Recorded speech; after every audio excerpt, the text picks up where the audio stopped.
नमस्कार दोस्तों। तो आज हम शुरू करने वाले हैं क्लास 6 की सोशल साइंस बुक रहने वाली है और चैप्टर हम पढ़ने वाले हैं चैप्टर नंबर 8। चैप्टर का नाम है विविधता में एकता या एक में अनेक। तो सबसे पहले हम इस विविधता का अर्थ क्या होता है और एकता का अर्थ क्या है इसको समझ लेते हैं। दोस्तों, एकता मतलब एक और विविधता मतलब बहुत सारी अनेक अनेक अलग अलग। और एक में अनेक यानी जब एक में ही एक चीज में ही बहुत सारी वैरायटी आ जाती है तो उसी को हम कहते हैं एक में अनेक। एग्जाम्पल के तौर पर हम देखते हैं दोस्तों। तो दोस्तों, जैसा कि आप देख पा रहे हैं कि ये क्या है, खिड़की है और इस एक खिड़की में अनेक प्रकार के डिजाइन है, अलग अलग डिजाइन है। इस प्रकार हम कह सकते हैं कि इसमें क्या है, एकता में अनेकता है। यानी एक खिड़की में ही अनेक प्रकार की डिजाइनें हैं, भिन्न भिन्न प्रकार की डिजाइनें हैं और यही डिजाइनें क्या कहला रही है, एकता में विविधता या विविधता में एकता। यानी बहुत सारी डिजाइन है और डिजाइन क्या है, टोटल क्या है, ये एक ही तो गेट है और एक गेट की ही इतनी सारी डिजाइनें हैं। यानी एक गेट में अनेक डिजाइनें, अनेक वैरायटी। इसको क्या दिखा रहा है, ये एकता में अनेकता को दिखा रहा है। तो दोस्तों, आज का महत्वपूर्ण प्रश्न है, कौन कौन से रहने वाले हैं एक बार देखते हैं। तो हम इस चैप्टर में पढ़ने वाले हैं भारतीय परिदृश्य में विविधता एवं एकता का अर्थ क्या है। यानी भारत को देखते हुए, भारत की स्थिति को, उसकी जो जनसंख्या है, उसकी भौगोलिक स्थिति है, उसके जो रहने वाले लोग हैं, उनके रहन सहन है, उसके परिदृश्य में यानी उसके आधार पर जो एकता में विविधता या विविधता में एकता का क्या अर्थ है। और दूसरा है, भारत की विविधता के कौन कौन से पक्ष सर्वाधिक उल्लेखनीय है। यानी भारत में कौन कौन से ऐसी विविधता है जो उल्लेखनीय है, यानी जिनकी प्रशंसा होती रहती है, बार बार हमारे सामने वो चीज़ें आती रहती है। तीसरी बात है कि हम जानेंगे हम विविधता में निहित एकता का कैसे पता लगाते हैं। यानी हमारे देश में बहुत सारी विविधता है फिर भी हम कहते हैं एकता है, इसकी पहचान हम किस प्रकार से करते हैं ये भी जानेंगे दोस्तों। तो दोस्तों, पहला पॉइंट है समृद्ध विविधता। समृद्ध विविधता में हम जानेंगे कि हमारे देश में किस प्रकार की समृद्धि में विविधता है। यानी हमारी देश में जो जनसंख्या है वो कितनी है, कौन कौन सी भाषाएं बोलती है, कौन कौन सी लिपियां यूज करती है, इन चीज़ों के बारे में हम इसमें देखने वाले हैं। तो दोस्तों, यदि आप रेल द्वारा भारत की यात्रा करते हैं तो आप न केवल बदलते भूदृश्यों को देखेंगे बल्कि विभिन्न प्रकार के परिधान और भोजन को भी अनुभव करेंगे। परिधान का मतलब है यहाँ पर वस्त्र से, कपड़े से, भोजन तो आप जानते ही हैं, तो अनुभव करेंगे। और इसके अतिरिक्त जो है आप परिचित एवं अपरिचित भाषाएं भी सुनेंगे। यानी आपको बहुत सारी भाषाएं जानने को मिलेगी एवं विभिन्न लिपियों को देखेंगे। लिपि यानी क्या होता है, जिस लिपि में, लिपि यानी किसी भाषा को लिखने का जो पद्धति है, तरीका है, वो होता है लिपि। जैसे कि आप जानते हैं कि हिंदी की क्या है, देवनागरी है। ऐसे ही पंजाबी क्या है, गुरुमुखी है। अंग्रेजी क्या है, रोमन है। इसी प्रकार अन्य अन्य भाषाओं की अलग अलग होती है। तो यहाँ तक कि आप अपने क्षेत्र में भी भारत के विभिन्न भागों से आए अलग अलग रीति रिवाजों को और परंपराओं वाले लोगों से मिलेंगे। हम सभी जानते हैं कि हमारे देश में अलग अलग तरह के रहने वाले लोग हैं और विभिन्न प्रकार की उनकी रीतियां हैं, परंपराएं हैं और यही भारत की समृद्धि विविधता है। तो समृद्धि विविधता से अर्थ क्या हो गया हमारे, कि हमारे देश में जो रहने वाले लोगों की जो संस्कृति और जो उनकी भौगोलिक किस प्रकार की है, यही हमारी क्या है, समृद्धि विविधता है। और सामान्य यही वह पहला पक्ष है जो हमारे देश में आने वाले पर्यटकों को प्रभावित करता है। क्योंकि हम जानते हैं कि दोस्तों, हमारे देश में विभिन्न प्रकार के जो है, मतलब अलग अलग तरह के रहन सहन करने वाले, अलग तरह के वस्त्र पहनने वाले जो लोग हैं, रहते हैं और यही हमारी देश की जो विविधता है उसको, भारत की एकता को बनाती है। तो भारत में 1.4 अरब से ज़्यादा जनसंख्या है। यानी कि 140 करोड़ से अधिक जनसंख्या हमारे देश में है और ये विश्व का टोटल, अगर बात करें विश्व में अगर 100% जनसंख्या है तो हमारे पास कितनी है, 18% जनसंख्या भारत में निवास करती है। और इस प्रकार की विविधता आश्चर्यजनक नहीं है। 20वीं शताब्दी के अंत में भारत के एक राष्ट्रीय संगठन भारतीय मानव विज्ञान सर्वेक्षण ने भारत के लोगों का परियोजना, भारत के लोग परियोजना के अंतर्गत देश के सभी राज्यों में 4,635 समुदायों का, यानी 4,635 कम्युनिटी का एक व्यापक सर्वेक्षण किया था। यानी जांच पड़ताल उन्होंने किया था और इसमें जो है 25 लिपियों का उपयोग करने वाली 325 भाषाओं की गणना की गई है। यानी हमारे देश में जो जनसंख्या है 140 करोड़ से ज़्यादा जनसंख्या है, जिसमें 4000 से ज़्यादा जो है समुदाय है, कम्युनिटी है, और उनमें भी 25 लिपियों का उपयोग करते हैं भाषा के तौर पर, और 325 भाषाएं जो है बोली जाती है, उपयोग बोली जाती है या प्रयोग में लाई जाती है। और इस सर्वेक्षण में यह भी पाया गया है कि अपने जन्म स्थान के निकट या अपने मूल समुदाय के साथ न रहने के कारण अनेक भारतीयों को प्रवासी कहा जा सकता है। यानी कहने का अर्थ यह है कि दोस्तों, जो पहले जो मूल निवासी हुआ करते थे, और आजकल क्या है, पेड़ पौधे कटने की वजह से या फिर बांध वगैरह बनने की वजह से कई बार क्या है, उनको अपनी स्थान को छोड़कर कहीं और जाना पड़ता है। इस वजह से ये भी कह सकते हैं कि वो प्रवासी के तौर पर है। तो दोस्तों, विविधता वास्तव में सुंदर है, परंतु इसका अर्थ निकालना इतना सरल नहीं है। एक शताब्दी से भी अधिक पहले जो ब्रिटिश इतिहासकार विंसेंट स्मिथ ने विस्मयपूर्वक कहा था कि इस अचंभित करने वाली विविधता में भारत का इतिहास किस प्रकार लिखा जा सकता है। इस प्रश्न का उत्तर इस तथ्य में निहित है कि भारत विविधता में एकता प्रदर्शित कर रहा है। यानी यहाँ पर कहने का तात्पर्य यह है कि भारत में इतनी विविधता है कि इसका इतिहास जो है किस प्रकार लिखा जाए, ये भी उनको समझ में नहीं आ रहा है। तो इस बात को दिखा रहा है कि किस प्रकार से हमारे देश में विविधता में एकता है। यानी इतनी विविधता होने के बावजूद भी हमारा देश क्या एक है, सेकुलर देश है। दोस्तों, प्रश्न बनता है कि विविधता में एकता का क्या अर्थ है। हम इस एकता या एक में अनेक को कैसे समझें और व्यक्त करें। इस प्रश्न के उत्तर के लिए हम भारतीय जीवन के कुछ आयामों को समझने का प्रयास करेंगे। तो दोस्तों, हम इन मुख्य बिंदुओं के माध्यम से समझेंगे कि विविधता में एकता किस प्रकार से है। तो पहला है दोस्तों, सभी के लिए भोजन। आप देख सकते हैं कि हमारा देश में साउथ में अलग भोजन है, नॉर्थ में अलग भोजन है, और ईस्ट वेस्ट में सभी तरह से अलग अलग प्रकार के भोजन या पकवाने लोग खाते हैं। तो आपस में कुछ विद्यार्थियों ने भारत के विभिन्न क्षेत्रों के पकवानों का सेवन अवश्य किया होगा। आपको ये जानकर आश्चर्य होगा कि हमारे देश भारत में आप लाखों न सही किंतु हजारों प्रकार के व्यंजनों और पकवानों का स्वाद चख सकते हैं।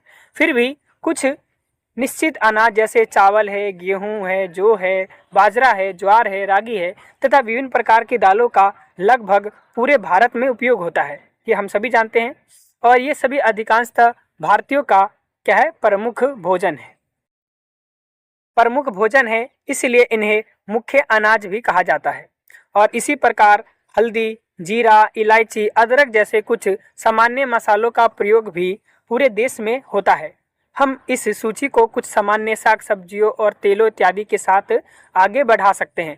इस तरह हम देख सकते हैं कि कैसे एक ही प्रकार की सामग्री एकता से विभिन्न प्रकार के विविधता अनगिनत व्यंजन और पकवान बनाए जा सकते हैं। यानी कहने का तात्पर्य यह है कि दोस्तों, कुछ ही सब्जियों से और कुछ ही अनाजों से हम भिन्न भिन्न प्रकार के व्यंजन बना सकते हैं। यही हमारी एकता में अनेकता को दिखाता है कि कुछ चीज़ों से हमने बहुत सारी वैरायटी भिन्न भिन्न प्रकार की सब्जियां बना दी। तो दोस्तों, हम एक बार इस चित्र को भी देख सकते हैं कि किस प्रकार भिन्न भिन्न क्षेत्रों में दालें हैं वो अलग अलग आती हैं। जैसे हम जम्मू कश्मीर वगैरह में देख सकते हैं, इधर क्या है दोस्तों, राजमा है, इधर भी राजमा है। वहीं यहाँ क्या उगाया जाता है, लोबिया। इधर क्या है, मृग दाल है। इधर बासमती है चावल, ये मसूर दाल है। इधर चावल उगाई जाती है, इधर अरहर दाल उगाई जाती है, यहाँ चावल उगाई जाती है, इधर भी चावल उगाई जाती है। इधर मक्का उगाया जा रहा है, इधर चना है, छोले है, इधर भी मक्का है, अरहर दाल है। तो इस प्रकार की दालें हैं जो भिन्न भिन्न क्षेत्रों में उगाई जाती है, लेकिन इन्हीं से हम लोग क्या है, भिन्न भिन्न प्रकार के व्यंजन यानी पकवान बनाते हैं। तो ये भी एकता में अनेकता को प्रदर्शित कर रहा है। दोस्तों, आप इसमें मानचित्र में देख सकते हैं।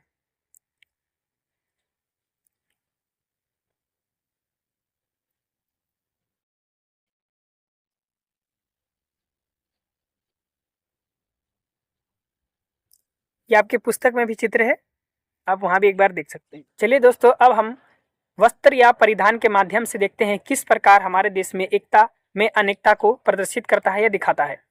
तो आप यहाँ इस चित्र में देख पा रहे हैं कि इसमें साड़ी का एक एग्जाम्पल है, चित्र बना हुआ है। तो हम इसके बारे में एक बार समझ लेते हैं। तो दोस्तों, वस्त्र एवं परिधान। तो भारत के प्रत्येक क्षेत्र के लोगों ने वस्त्रों और परिधानों की अपनी स्वयं की शैली विकसित की है, यानी एक पहनने का या बनाने का एक तरीका।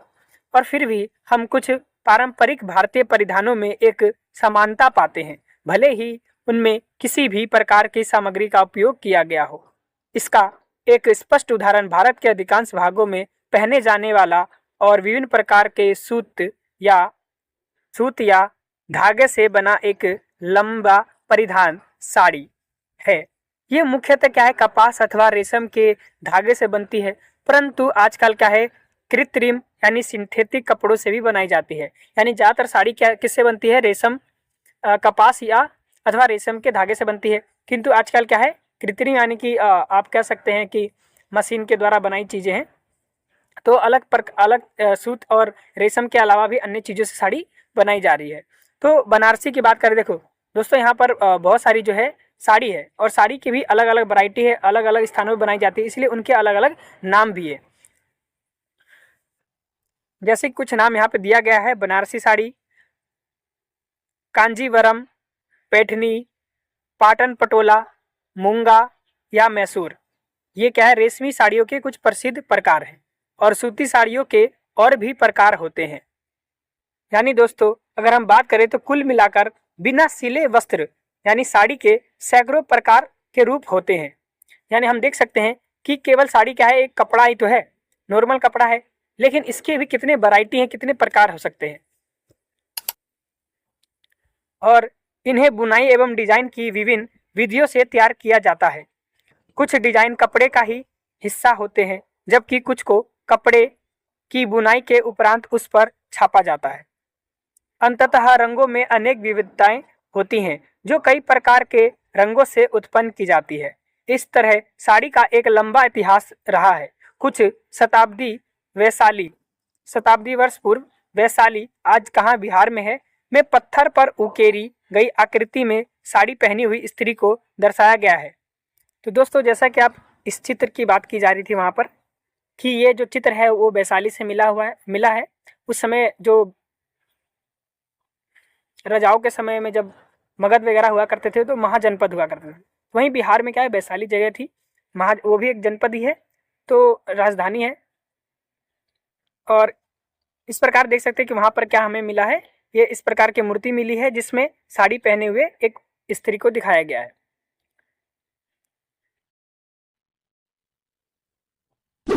दोस्तों, आप यहाँ पर देख सकते हैं कि एक साड़ी है और उसमें क्या है, भिन्न भिन्न प्रकार की वैरायटी है। तो यहाँ भी क्या है, एकता में अनेकता को दिखाया जा रहा है कि एक साड़ी है सूती या रेशमी का, लेकिन उसमें क्या है, विभिन्न प्रकार के डिजाइन बना दी, विभिन्न प्रकार के अलग अलग तरह का जो है कलर कर दिया। तो इस प्रकार क्या है, इस साड़ी में भी विविधता में एकता बन गई है। दोस्तों, बहुत लंबे समय तक भारत जो है विश्व में सर्वाधिक महीन सूत का उत्पादन करता रहा है, और उन कपड़ों का यूरोप जैसे सुदूर स्थानों तक जो है निर्यात करता रहा है। यानी कि हमारे देश में जो है सूती का वस्त्र बनाया जाता था और उन्हें यूरोप जैसे विदेशी देशों में वहाँ पर भेजा जाता था बेचने के लिए। वहीं 17वीं शताब्दी में एक सूती कपड़े पर छापा हुआ डिजाइन, जिसे छीट के नाम से जो वो डिजाइन जो है प्रसिद्ध थी, कपड़ा प्रसिद्ध था, यूरोप में इतना अधिक लोकप्रिय हो गया, यानी प्रसिद्ध हो गया, कि इसके कारण जो यूरोप की कपड़े थे उनको बेचने के लिए उन्हें अपनी कीमत में कमी करनी पड़ी थी, और अंततः उन्हें स्वयं के उत्पादों के संरक्षण के लिए इंग्लैंड और फ्रांस को भारत से छीट के आयात पर प्रतिबंध लगाने का निर्णय लेना पड़ा। यानी उनके देश में जो है छीट के कपड़े, यानी जो भारत से भेजे जा रहे थे कपड़े, वो इतने ज़्यादा बिक रहे थे कि वहाँ के कपड़े बिक ही नहीं रहे थे, जिस वजह से इंग्लैंड या फ्रांस के जो व्यापारी लोग थे, तो उन लोगों ने निर्णय लिया कि भारत से कपड़ा को यहाँ नहीं लाया जाएगा, इस पर प्रतिबंध लगा दिया गया। तो आप समझ सकते हैं कि उस समय जो डिज़ाइन था उसकी कितनी वैल्यू रही होगी। इसके साथ ही दोस्तों, साड़ी को पहनने के अनेक तरीके हैं। ये एक क्षेत्र से दूसरे क्षेत्र और एक समुदाय से दूसरे समुदाय में भिन्न होते हैं। वास्तव में इन्हें बांधने और पहनने के नए नए तरीके अभी भी खोजे जा रहे हैं, लेकिन अंतर्गतवा यह एक प्रकार का परिधान साड़ी है। कहने का तात्पर्य यह है कि दोस्तों, हमारे देश में साड़ी को पहनने के भी अलग अलग तरीके हैं।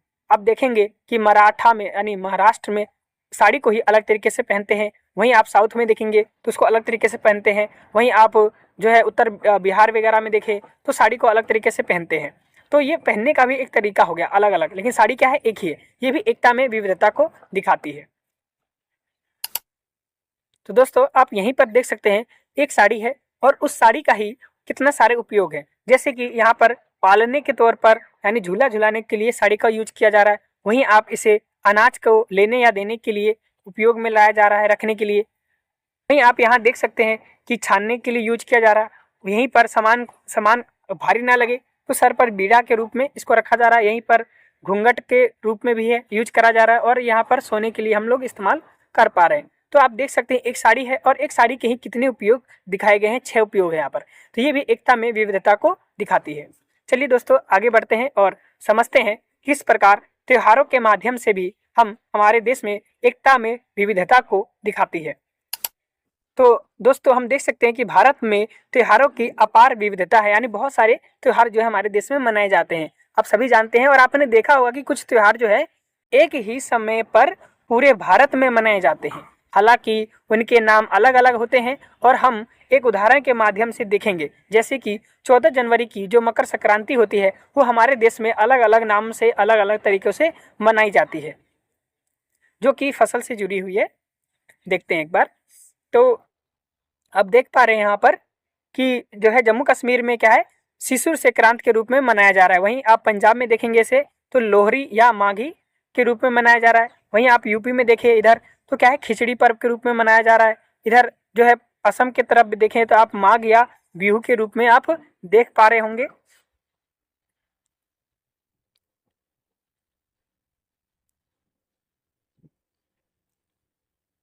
इधर बीच में देखें आप तो मकर संक्रांत है।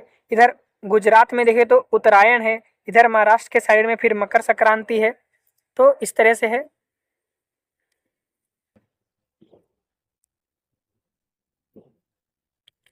और आप इधर देखें उड़ीसा पश्चिम बंगाल के साइड में तो पोष संक्रांति है, इधर मकर संक्रांति है, इधर पोड्डा पंडुगा है, इधर मकर संक्रांत संक्रमण है।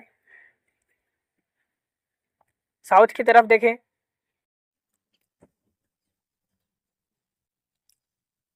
तो इधर क्या है, मकर विलांकुकु है। इधर पोंगल है। तमिलनाडु में क्या माना जाता है, पोंगल।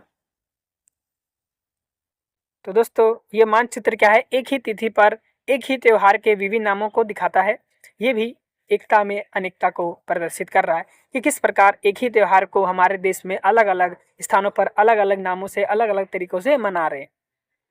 इसके साथ ही दोस्तों अगर त्योहारों की बात करें तो अलग अलग राज्यों में अलग अलग प्रमुख त्योहार भी हैं। जैसे आप देख सकते हैं कोलकाता में प्रमुख रूप से जो है दुर्गा पूजा को महत्व देते हैं। वहीं आप गुजरात मराठा में देखें तो डांडी नवरात्रि के तौर पर बेहतर माना जाता है। वहीं गणेश चतुर्थी महाराष्ट्र में अच्छा है, और बिहार में आप देखेंगे तो छठ पूजा वगैरह महत्वपूर्ण हो जाती है। इसी प्रकार अलग अलग राज्यों में अलग अलग त्यौहार जो है महत्वपूर्ण है। तो दोस्तों अब हम अपने किताबों, साहित्य, कहानी, कविताओं के माध्यम से भी हम देख सकते हैं कि किस प्रकार भारत में ये भी एकता में विविधता को प्रदर्शित करता है। तो महाकाव्य का भी विस्तार को हम देख सकते हैं कि साहित्य विविधता में एकता का एक अन्य उत्कृष्ट उदाहरण है। भारतीय साहित्य जो है बहुत विविध है। भारतीय साहित्य बहुत विविध है, यानी भारतीय साहित्य में बहुत सारी किताबें लिखी गई हैं और ये विश्व के सबसे धनी साहित्यों में से एक है। भाषा हो या लेखन शैली की तकनीक आदि में अंतर होने के बावजूद सदियों से भारतीय साहित्य ने विश्व के महत्वपूर्ण विषयों एवं चिंताओं को साझा किया है। उदाहरण के लिए आप देख सकते हैं कि पंचतंत्र एक पुस्तक है जिसके बारे में हर किसी ने सुना होगा, नहीं सुना है तो आप अभी सुन लीजिए कि पंचतंत्र क्या है। एक किताब है जिसमें आपको नैतिक शिक्षा दी जाती है, जिसमें जो है जानवरों और पक्षियों के माध्यम से बहुत अच्छी अच्छी कहानियां बनाई गई है जिनसे बच्चों को सीख मिलती है। जैसे कि आपने खरगोश और कछुए की कहानी सुनी होगी। ये भी एक प्रकार की पंचतंत्र की ही कहानी है। और जैसे लोमड़ी और चलाक लोमड़ी और एक कौवा के बारे में भी आपने सुना होगा, रोटी के बारे में, कि किस प्रकार जो है कौवा अपना मुंह खोलती है, रोटी गिर जाता है और चलाक जो लोमड़ी है वो ले लेता है। तो इस प्रकार की जो है कहानी के माध्यम से नैतिक शिक्षा दी जाती है, जो कि पंचतंत्र में आपको मिलेगा, जिसे विष्णु शर्मा जी ने लिखा है। तो दोस्तों इसमें मुख्य पात्रों के रूप में पशुओं के माध्यम से मनोरंजक कथाओं का संग्रह है। इस हमें महत्वपूर्ण जीवन शैली, जीवन कौशल को सिखाता है। और इसका मूल जो है संस्कृत पाठ, यानी ये पुस्तक क्या है, संस्कृत में लिखी गई थी। तो उसमें क्या है, ये जो है वो 2200 वर्ष पुराना, यानी 2000 वर्ष से ज़्यादा पुरानी है। और इसका रूपांतरण है लगभग हर भारतीय भाषा में किया गया, यानी कि इसको संस्कृत के अलावा तमिल में, हिंदी में, गुजराती में, मराठी में, हर तरह की भाषाओं में लिखा गया है। और वास्तव में ये भारत से बाहर दक्षिण पूर्वी एशिया, अरबों देशों और यूरोप में भी पढ़ा जाता है। और ऐसा अनुमान है कि पंचतंत्र के 50 से अधिक भाषाओं में 200 से अधिक रूपांतरण उपलब्ध है, यानी 50 से अधिक भाषा है और 200 से अधिक उसके रूपांतरण है, अलग अलग तरीके से इसको छापा गया है, बनाया गया है। और इस क्रम में इसने कथाओं के नए संग्रह को प्रेरित किया है। ये प्रदर्शित करता है कि एक कहानियों का संग्रह किस प्रकार अनेक में परिवर्तित हो गया। ये एक कहानी है और एक कहानी को ही अनेक भाषाओं में रूपांतरित कर दिया गया है। अनेक तरीके से लोग जो है पढ़ रहे हैं, सीख रहे हैं। तो यद्यपि भारत के सबसे प्रभावशाली 2 महाकाव्य रामायण और महाभारत है, इसके बारे में तो आपने अवश्य सुना होगा कि महाभारत और रामायण हमारे महाकाव्य है, यानी ये बहुत बड़ी कविता है। ये भी एक कविता ही है, बहुत बड़ी है, लेकिन इसे संस्कृत में लिखा गया है। तो महाकाव्य क्या होता है दोस्तों, इसे भी समझ लेते हैं आप। तो दोस्तों महाकाव्य सामान्यतः एक लंबी कविता होती है जो अतीत के महान नायकों एवं योद्धाओं की कथाओं का व्याख्या करती है। यानी आप समझ सकते हैं कि एक महाकाव्य है जो, जैसे उस समय क्या थी, राजा होते थे और राजाओं के पूरी जीवन शैली, उनके लड़ाई झगड़े, उनके बचपन, हर चीज को कविता के रूप में लिख दिया जाता था, तो वही एक महाकाव्य बन जाता था। उसी प्रकार इस प्रकार आप देख सकते हैं कि महाभारत में भी जो है कृष्ण जी की पूरी कथाएं लिखी हुई है। इसमें महाभारत का जो युद्ध होता है उसको लिखा गया है। अर्जुन को जो कृष्ण जी ने शिक्षा दिया था युद्ध के समय पर, वो सभी चीजें जो है उसमें लिखी हुई है, वो सभी क्या है, कविता के रूप में है। उसी प्रकार रामायण में भी देख सकते हैं जो राम जी के पूरे जीवन कथा को लिखा गया है, वो सब क्या है, महाकाव्य है और वो एक लंबी कविता है। तो दोस्तों आप देख सकते हैं कि अपने मूल संस्करण में लगभग ये 7000 पेजों में समाहित है। यानी कि बात करें तो महाकाव्य और महाभारत की, तो 7000 पेजों में लिखी हुई है और संस्कृत भाषा में है। तो जिसमें नायक धर्म की पुनर्स्थापना के लिए युद्ध करते हैं। महाभारत में भी युद्ध की स्थापना के लिए लड़ाई की गई है। और महाभारत में क्या है, पांडव है और श्री कृष्ण की सहायता से अपने चचेरे भाइयों कौरवों से अपना राज्य की प्राप्ति के लिए क्या है, युद्ध करते हैं। वहीं रामायण में देखें तो रामायण में भी श्री राम ने अपने भाई लक्ष्मण और हनुमान की सहायता से उस राक्षस रावण को पराजित करते हैं और जिसने उनकी पत्नी सीता का अपहरण किया था। और इन कथाओं में कई छोटी छोटी कथाएं भी या उपकथाएं भी शामिल है जो नैतिक मूल्यों पर केंद्रित है। यानी हमें क्या, अच्छे कर्मों के बारे में, अच्छी बातों के बारे में सिखाते हैं और लगातार प्रश्न पूछती है कि क्या सत्य और क्या असत्य है। यानी ये चीज़ें हमें सिखाती हैं क्या चीज़ असत्य है, क्या चीज़ सही है, क्या गलत है, इसकी हमें शिक्षा मिलती है ताकि हम अपने मार्गों का सही तरीके से चयन कर सकें। तो दोस्तों जैसा कि आप चित्र में देख पा रहे हैं, सीता का अपहरण को दिखाया जा रहा है। तो दोस्तों ये चित्र जो है वो हिमाचल प्रदेश की है। उसके हिसाब से वहाँ की तरीकों में और वहाँ के रीति रिवाजों के हिसाब से कहानी को किस प्रकार से दिखाया जा रहा है, इसको इस चित्र में आप देख सकते हैं।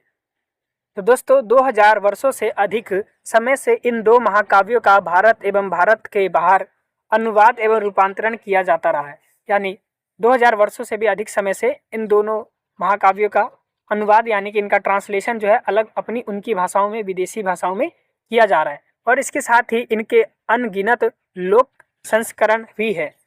तो कुछ वर्ष पूर्व एक विद्वान ने केवल तमिलनाडु में किए गए अपने सर्वेक्षण में लोक कथाओं के रूप में महाभारत के 100 से अधिक स्वरूपों को पाया है। यानी महाभारत को ही 100 तरीकों से लिखा गया है, समझा गया है, पढ़ा गया है। तो आप अनुमान लगाएं कि पूरे भारत में इन लोक कथाओं की कितनी संख्या होगी। तो दोस्तों वास्तव में बहुत से समुदायों में रामायण एवं महाभारत के अपने संस्करण भी है और उन्होंने इन महाकाव्यों के साथ अपने इतिहास को जोड़ने वाली किंवदंतियों को भी संरक्षित रखा है। यानी कि दोस्तों इस महाभारत के साथ साथ ही उनके इतिहास में, यानी उनके क्षेत्र में जो चलने वाली कहानियाँ थी, जो कहावतें थी, उनको भी उन्होंने संरक्षित रखा है। यानी कहने का तात्पर्य है दोस्तों कि भील है, गोंड है, मुंडा जैसे जो जनजाति लोग थे, उन्होंने इस बात को, इस तथ्य को सहेज कर रखा है, संरक्षित रखा है कि इस प्रकार से आप उस समय के जो रीति रिवाज चलते थे वहाँ, उनको और महाभारत की कहानियों को भी आज भी हम लोग संरक्षित रखते हैं। भारत के पूर्वोत्तर तथा हिमाचल क्षेत्र, जिसमें कश्मीर भी सम्मिलित है, की अधिकांश जनजातियों के पास इन दोनों अथवा किसी एक की अपनी लोक कथा भी उपलब्ध है। यानी उनके भाषा में, उनके संस्कृति के आधार पर उनके वहाँ उनके हिसाब से कहानियाँ महाभारत की भी हैं, रामायण की भी है। और ये जनजातीय रूपांतरण मौखिक रूप में प्रसारित हुए, यानी ये कहानियों को इन्होंने बोलकर या गाना गाकर नाटक के माध्यम से प्रसारित किया है, लोगों तक पहुंचाया है।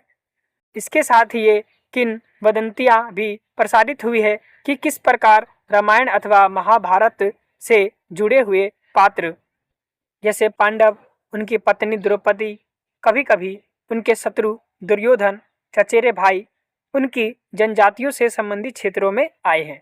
यानी यहाँ पे कहा जा रहा है कि इस बात को भी सहेज कर रखा गया है कि किस प्रकार से जो महाभारत के पात्र हैं, चाहे पांडव हो या उनकी पत्नी हो या शत्रु उनके दुर्योधन हो, चचेरे भाई हो, उनके इलाकों से आए हैं, गुजरे हैं, और इस बात को उन्होंने लिख कर रखा है या बताते हैं कि इसके साथ ही दोस्तों ये बात भी कही जाती है कि लोक कथाओं के अनुसार इस देश में शायद ही ऐसा कोई स्थान हो जहां महानायक पांडव न गए हो, या जहां रामायण के पात्र राम जी या लक्ष्मण जी या हनुमान जी न गए हो।